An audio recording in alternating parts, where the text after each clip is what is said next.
Daqshekk miżuri nofs kedda waqfu l-kummerċjalizzazzjoni bla rażan tal-Blue Lagoon.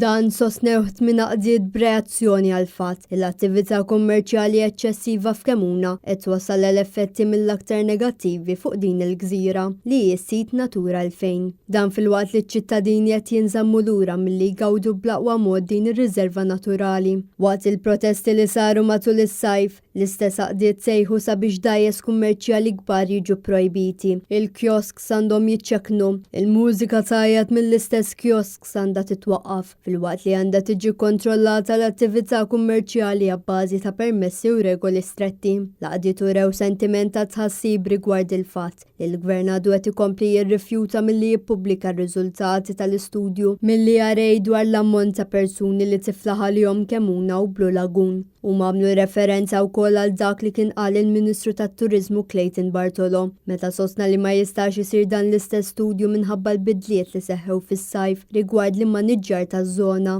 Laqdiet sostnew li l-Ministru Bartolo m'għandux idea x'inhu studju li jevalwa l-intensità li sit partikolari jkun jista' jiflaħ għaliha. Huma qalu li n-numru ta' nies li jżuru Blue Lagoon żdied minn 5,000 kuljum fl-2016 għal 8,000 persuna kuljum dan is-sajf u għalhekk huma jridu li r-riżultati jiġu pubblikati ħalli l-pubbliku jifhem suppost qed jagħmel il-gvern rigward is-sitwazzjoni f'Kemuna. It-tmien qdiet sostnew li mhux aċċettabbli li l-operatur tad-dekċers mexa għal żona oħra li ma kinitx tinduża għal dan lan, kif ukoll fakru li n-numru ta' kiosks u dajjes kummerċjali f'Blue Lagoon żdiedu b'mod drastiku. Huma sostnew li kemm il-Ministri Clayton Bartolo u Miriam Dalli kif ukoll li baqgħu siekta rigward in-nuqqasijiet li seħħew taħt ir-responsabilità tagħhom.